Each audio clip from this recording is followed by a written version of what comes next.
So the last video was a short one. I should probably... But I like this format of doing things in like a night. But I know we're going to end up with like a lot of videos to upload compared to just a few that are, you know, long. But oh well, it works I suppose. But anyway, welcome back to Vampire The Masquerade Coteries of New York. And we still have apparently free time. Which means we could, you know, we could bother that, which I don't really want to do. We could go do that, which I might do, and then there's these two. And you know, let's go visit this sleazy reporter from a gossip magazine that's snooping around Sophie's Haven. The streetlights filter into the apartment and start quite close, and somebody was shooting a movie outside. Art pieces are played, a tasteful expense, entirely fading the image you have of Sophie. Here's as if 1,000 sins have been committed on these premises, most of them under her benevolent hospitality. Sophie comes to greet you as you enter the living room, shaking her head. I understand that people judge me based on how you... dress, don't you? Yeah, I haven't really changed my outfit this entire time. So those are your clothes resigned to your satirical limitations.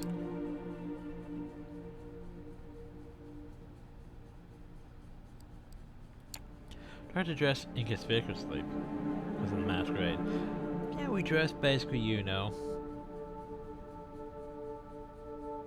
pretty cash. Very sensible of you. I suppose I should commend you for that. So if you walks to the window and looks out, the streetlights playing art features, she reminds you of a queen contemplating the unfortunate limitation of her subjects. I think as a vampire, at least we wouldn't have to worry about the vultures of the press. Fortunately, when you have power and ability, there are always parasites trying to feed on you. I could beat the bastard up. The reporter, I used to have a journalist friend. Well, let's see where this goes. Have a journalist friend. You know what they're like. Zoe steps away from the window and settles down on the sofa. Wine glass with red liquor in it, blood, treated as not to spoil. I'm good at noticing the scent, even from a distance she doesn't offer you any, as you cautiously sit down across from her. Software man's been stalking my apartment with a camera. She's gone through my trash, talked to the neighbors. Please be there and explain to him that there's nothing for him now. This is about the masquerade. That's a big deal for us, right? Indeed, you're learning.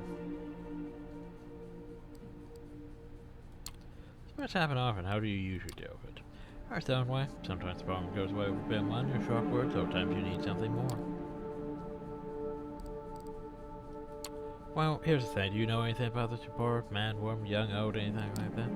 Of course, the reports look the same to me. Time for you to go. I have business to attend to. Well, thanks for, you know, helping with my investigation into this matter. Leave the power of Sophie disappears into another room. You don't have a clear idea of the game she plays for the city's mortal power structures, but she's always seems to be making a move. So on the street there's a slight warm drizzle, the kind that gets on your clothes, that makes you want to take a shower when you get back to your own haven. No powers immediately jump out at you. For a while, it feels like nothing is happening in the New York night. People walking past you on the way to... Oh, by the way, our hunger's just magically gone again. I don't fucking understand it. People walking past you on the way to whatever nightlife diversions help them forget their sordid lives. As you contemplate going back inside and telling Sophie you're not looking for a new career as a lookout, you suddenly notice the lens of a camera pointing at you across the street. Hey, you yell and run across the street. The man you're sure you've seen someone before, rotund, pasty, don't spend too much time in badly ventilated rooms, dangerous cigarette smoke. You enter now in a dark, dingy space between two tall buildings. Once upon a time, a place like this might have worried you, made you think of muggings of violence.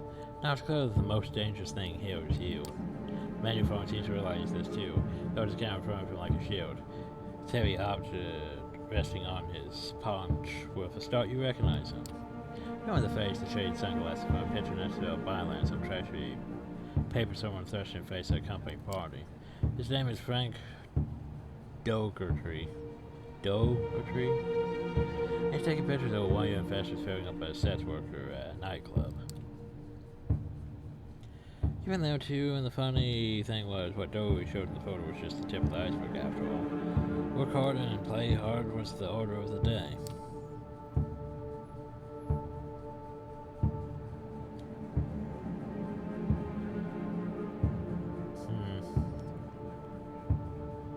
What voice to give you, buddy? Hey, don't go around scaring people like that. You're Frank Doty, I recognize you from that thing. You're a fake reporter, right? I'm a real reporter, damn it.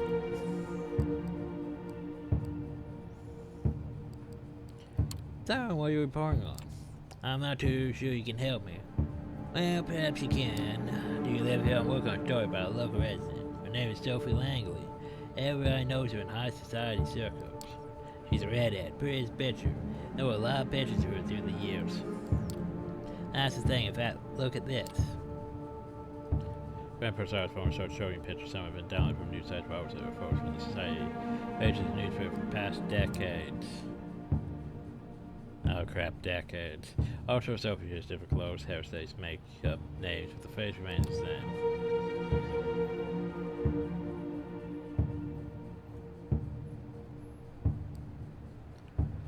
Well, that's strange. So what do you think is going on?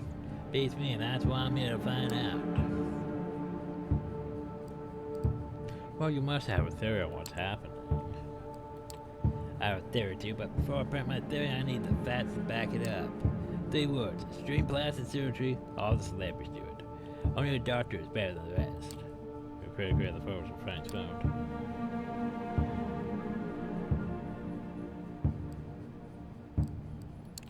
Sure, I guess if you find out who the surgeon is, let me know. I could have some work done.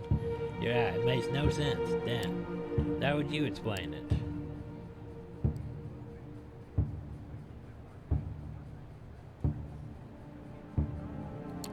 You consider the possibility that those pictures are a hoax?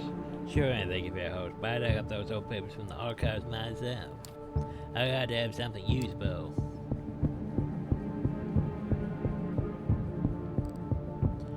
Legal action, intimidate. You know, dominate. And then just suddenly it's all the way back up. Oh well. You look Frank in the eyes, they were red behind the shady glasses, veins popping from years of neglecting his body. Suddenly seems soft, easy to manipulate. It's wearing nothing but plaster crumbling on your boot. Go home and destroy your research on Sophie Langley. But here's the problem though. Dominate usually doesn't last long enough, so it might wear off before he gets home, so... Well, at least on vampires it doesn't last that long. Vampire case takes over Frank's mind, he feels less a person and more like an automaton. Machine you can program, perhaps this is why all vampires are said to think of humans as number one animals. How can you consider someone a thinking person with free will when you can override them at any moment? Frank's mom found his camera. Enter around you to the entrance of the alley. He looked sad and worn as he goes. A man who used to be something, now just a shell. It's almost embarrassing to use the powers of blood on someone so weak. At least you're pretty sure you'll stay away. Well shit, what do I do now? Well, I'd like to go feed, but I can't go feed. Sad.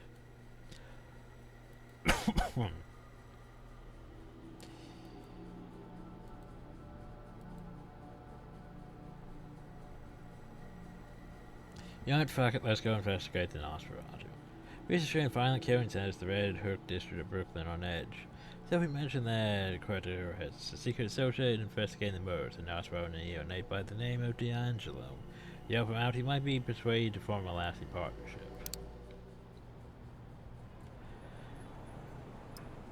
As you make your way down Clinton Street, the incessant hum of traffic gives way to the ominous signs of the waterfront. This does not look like a waterfront.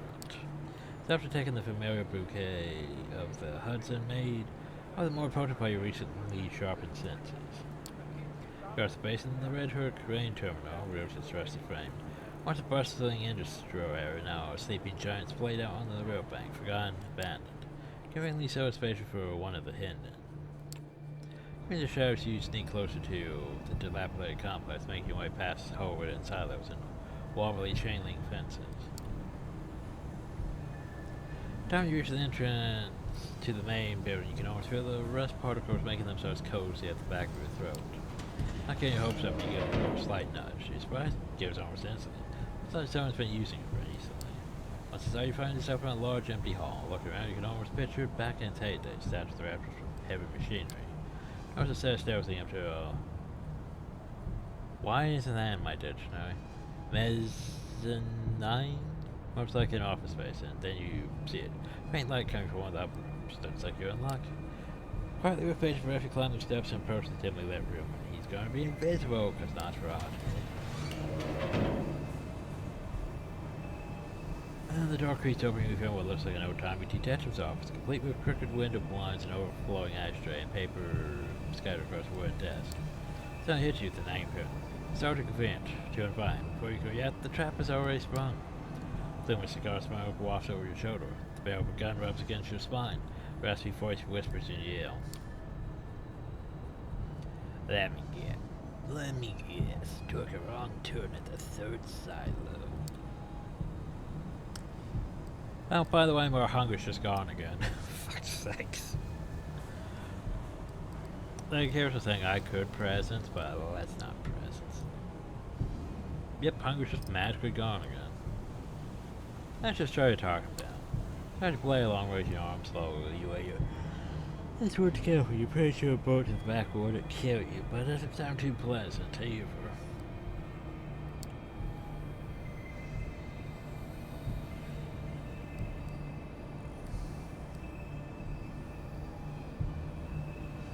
Yeah, how about we talk like civilized kindred? Yeah, how about you lower the gun so we can talk like civilized kindred? Oh, I'm plenty civilized, see? With a barrel digging deeper into your back. Double action, carbon steel frame. Finest handgun your hard-earned money can buy. Doesn't get much more civilized than that. Oh, what about shooting someone? Well, if you're gonna shoot me, you might as well give me the courage to look at me in the eye. For a few 10 seconds, the room goes quiet. So quiet, in fact, you could swear you can actually hear the smoke swirling in the air. Finally, the stranger speaks again. You know what? Fair enough. A stranger interplay with light and shadow, the stranger reappears behind his desk. 2 minutes full, for lack of a better word, galore, you can't but smirk. This is the dreaded Nosferatu? It's over to describe them, you're expecting some grotesque monstrosity, but this guy, clothes the swag, the hardboiled detective routine, what comes across as a bad joke. Still, when it comes to appearances, lineage is undeniable. 30 feet away, you could possibly pass for a bum with a nasty skin condition. 5 feet away, he looks like something made to be seen from 30 feet away. He's back in shell casually pointing his gun at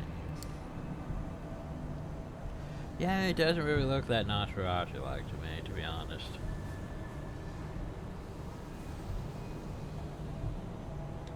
So, what brings you to my humble office? I mean, about the Red Hood murders. Yeah, that. Nasty business.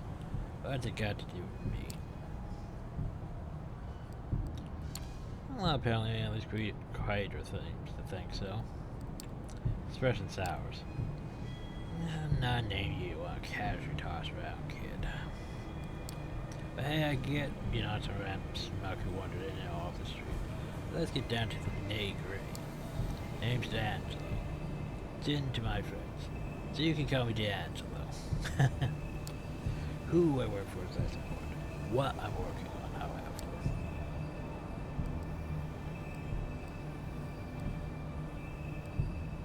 I know. I want to have you catch the kill. Smelly lips twist into a smile. Do you now? D'Angelo lowers her shades for a few seconds as he sits motionless for his eyes fixed on yours.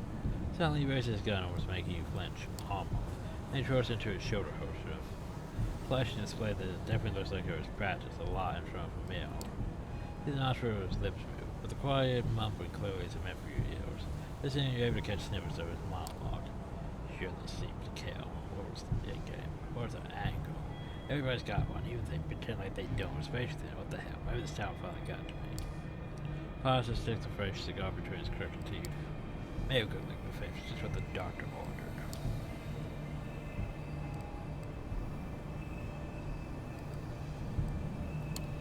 Reaching his pocket, you flash a lit light before his eyes. Maybe they could use a healthy dose of unhealthy. Second gives it parts of look, then leans towards you, your life, puffing the cig as it catches fire. Bright smoke comes back to his lips. I like you, kid. You might look like a used car salesman. If I do, there's just something about you. Tell you what, just about head back to the crime scene, take a look around, refresh my notes. You can tag along if you want to.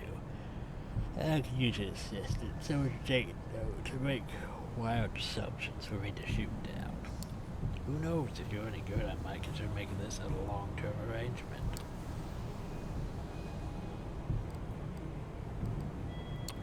Well, what are we waiting for then? That's just one more thing. Still got me at a disadvantage. Seems like you've done some digging on me, but you better scratch the surface to catch my drift. So answer me this. Who is it that sent you to my neck of the woods? Or layman's terms, who do you work for? Yep, Sophie Langley. First time since you got the notch for a dots with look of genuine surprise. His eyes wandered for a moment, finally giving way to a crooked smile. So you're the one, huh? The flinch in the door Davis about. Yeah, that would make sense. Don't think she'd appreciate you throwing her name around. Thanks for being upfront, kid. One blink is enough for you to miss the antro plan from Michelle. Just when you're about to look around, you reappears next to you up close. The smile even more unnerving. That whole disappearing thing. Alright, moonlight's burning. Let's get cracking. With certain fascination, you watch the Angelo stumble his way across West Brooklyn.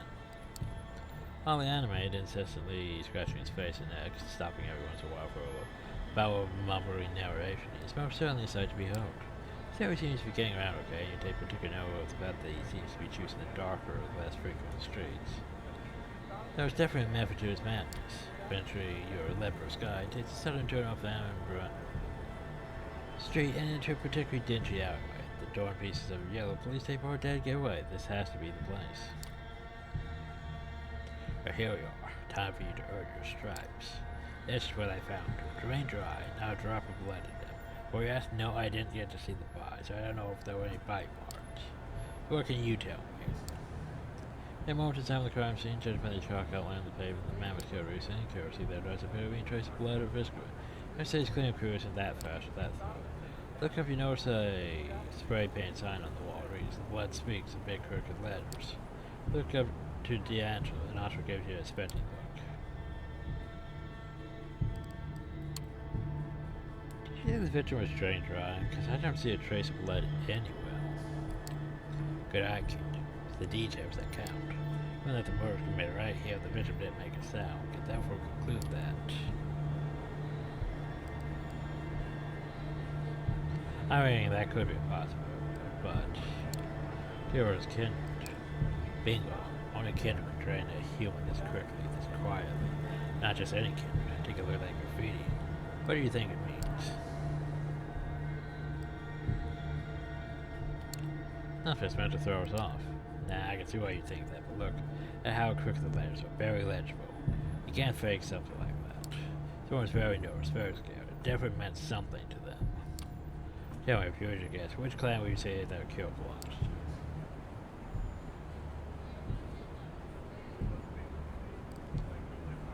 No, maybe.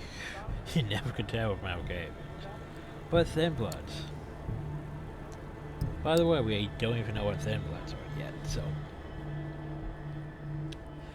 Okay, so Thin Bloods, by the way, are vampires with blood so do that they retain many human traits. The Thin Bloods are invariably clanless, but over the last decades of pogroms, prejudice, and organization, the numbers now swell. The Messer Street alchemy and ability to pass the humans make them uniquely suited to thrive outside kindred society and make their own fate in the postmodern nights. Thin blood can be of any mortal origin or not affected by the parent clan's curse, nor by their preferences in the same degree as their sire. Well, most of that's a lie, to be honest. A lot of the Thin Bloods are sort of affected by that whole apply some degree to it, but not fully. After all, remember what's her face, Boiler Girl? She was probably clearly part male cave-in, and he looked sort of Nosferatu-like. Not fully, but somewhere up there. 2009, the inner circle of the camera issued an edict that all thin-blooded must be branded or tattooed with the mark of the crescent moon. Ink by your male tattoo artist scorched with a beam of sunlight. The brand is irreversible. Mankind should still feel the thin bloods as a threat to the masquerade. Weaklings run out of portions, and will destroy them if given the chance. Those who don't despise thin bloods tend to call them the young ones, chameleons, or desolate ones. Yeah, thin bloods are one of those signs of, Gehenna and all that. Not sure if we get into the whole Gehenna thing in this or not. Yeah, this has thin bloods written all over it. Neandra smiles approvingly. And bright neon letters are full. I'm surprised we even know about thin bloods. When did we learn about thin bloods? Like, seriously. Fully fledged kindred would use its powers to lure the victim somewhere outside. And they certainly wouldn't stick around for the sheer art project. Pause and spits up the mangled man's cigar. Well, now we just contaminate the crime scene. Shit, looks like we'll have to pay Larson a visit.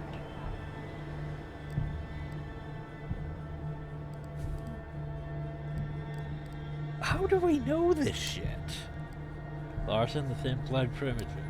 No, Larson, the bicycle guy. Of course, the thin blood fucking primitive. How do we know this shit? When did we meet? Who's Larson? I'm confused. It feels like there's a whole section that we just missed. Like, wait, who's Larson? How do we know about Larson? What? Oh. Wait.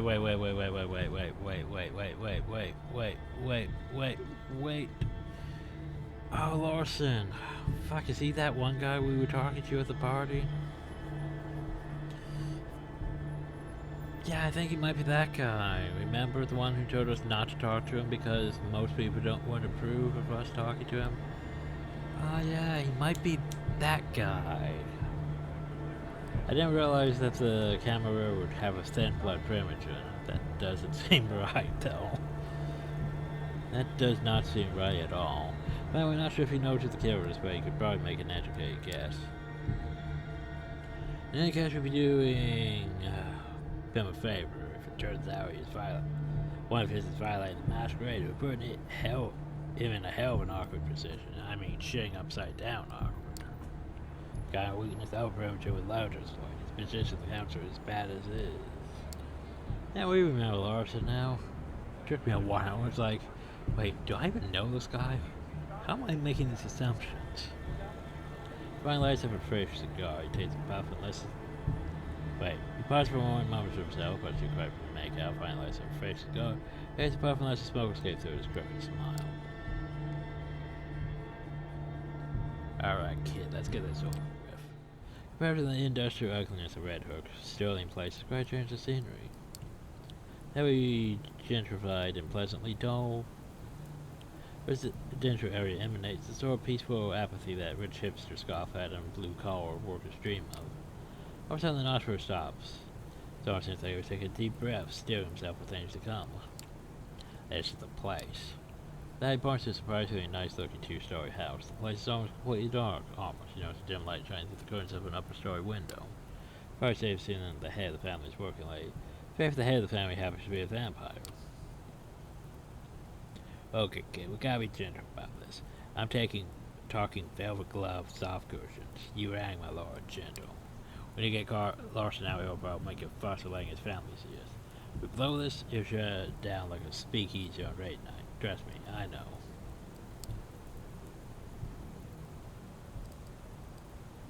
That sounds like you two have some history. Sounds about right, but that's a story for another time. Right now, let's enter why we're here.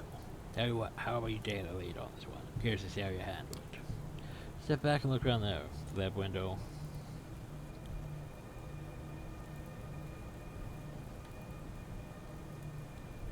Seems like a safe bet. Now it's just a matter of getting Larson's attention.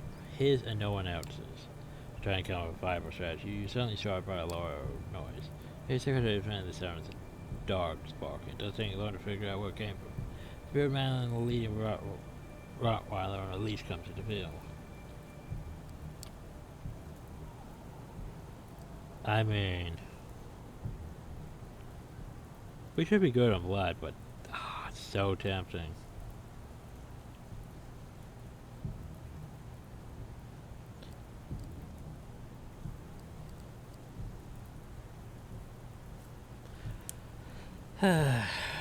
Shit. Nom. Nom. Nom. Nom. Bringing the doorbell seems like the stupidest thing. You know, picking a rock off the wall. This also seems stupid. A rock off the wall, not one small enough not to break glass, but big enough to get someone's attention. Definitely you check the rock the window.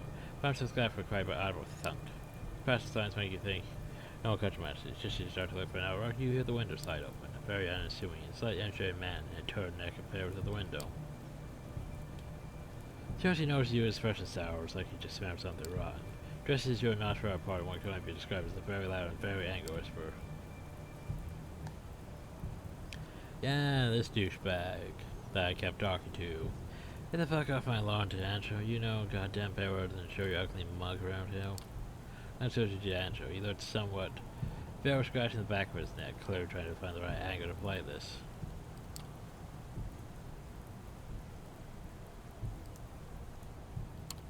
I'm gonna borrow you if this wasn't important. Diffie, stay where you are. Way on the lawn, listening to Larson quietly making his way down the steps. Before long, he appears on the porch, locking the front door behind him. Motions you to follow him off to the side of the house. Then he turns towards you. What do you want? It's about the Red Hook murders. We think one of yours is responsible. Bullshit, this one's got enough trouble just staying alive out here. What could possibly make them openly violate the masquerade? Wait, what was his voice? Bullshit, this one's got enough trouble just staying alive out here. What could possibly make them openly violate the masquerade? Desperation. The killers believe in messages, whoever they are, and they know something. Something they can't share with just anyone. I know it seems far-fetched, but it's the only way that the puzzle fits together.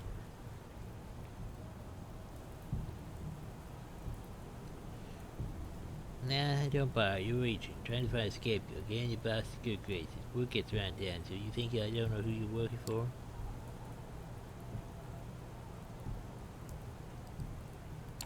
Well, then help us clear your people's name. What have you got to lose? Everything. I've been throwing the countryside for a while now. This is the excuse they need to get rid of me. Well, it turns out one of yours did it, and you said your hands to protect him. You think the counter won't jump on that? Looks off in the distance, pondering his options. He lets out a heavy sigh. Look, I'll ask around. Consult my sources. If it turns out one of my own is responsible, they will face justice. In the meantime, keep your deductions to yourself. I have enough trouble as is. Deal. Good, now, excuse me, I have to get back to my family. That Larson retreats to the elusive safety of his home. Decided it's best to move along. You walk a couple of blocks in utter silence. Even D'Angelo's mumbling seems to have taken a back seat. I don't know if you find his newfound reticence somewhat unnerving. Finally, the Nostro stops and turns towards you. Hell of a night. I don't know about you, kid, but I sure could use a drink. Something warm, in a tall, sweaty glass. First, let me tell you a score. Let's see now. You did make a good first impression. I like someone who can talk themselves out of a tight spot. Talking's cheap, but it's not so much. You helped you on the crime scene. Nothing I hadn't figured out on my own, but hey, we can't all be professionals. Finally, when the situation covers out, you manage to avoid unwanted attention. Scratch is what separates a private dick from just any old dick. All in all, you did fine. Not fine, but not bad for your first case. Don't let it get to your head. I'll be in touch. Let me know if I hear from Larson. Let you know if I hear from Larson. Be ready to meet me at the office. Starts to walk away, but suddenly stops and turns back towards you. And bring a notepad. Every good assistant should have one. Well, Ben, then it's time to rest, everyone. You come back to your haven after a long night out. Right before you open the door, you know something strange. Sounds of television are coming from your apartment. Madmen, if you're not mistaken. Open the door and carefully peek in. Young, disheveled woman. She's curled over on her sofa. She has a blanket pulled on top of her and seems very comfortable. Next to her lies a obviously unconscious preppy woman. Oh hey, our stalker finally showed up. Oh hi, stalker. Oh, you're home.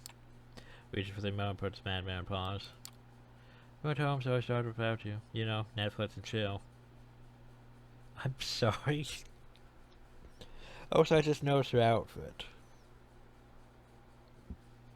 She looks like... She definitely looks Malkavian as shit. But like, yeah.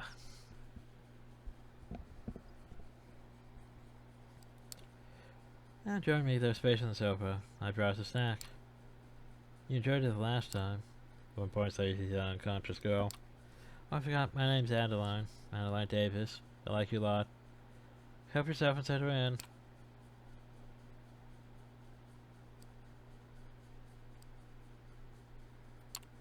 You've already done for me. Still, the sun's coming up soon. You don't want to get caught, hell. Oh, that's so sweet. I don't mind. I can spend the day with you.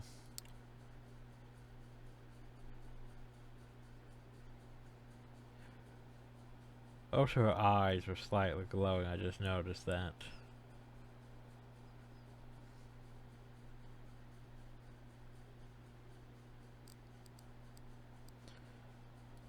We should go on a proper date first. Oh, that's nice. I like that. And he bounces up, clearly caught in that up an idea. Yeah, she's just a bit crazy. Oh, speaking of, the door to your apartment opened. Someone with a key. Sophie.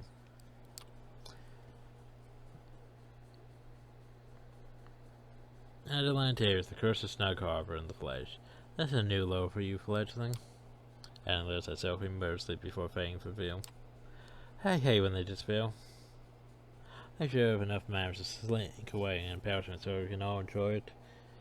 She's a Malkavian. She has obfuscate and she's batshit crazy. So yeah, Malkavian.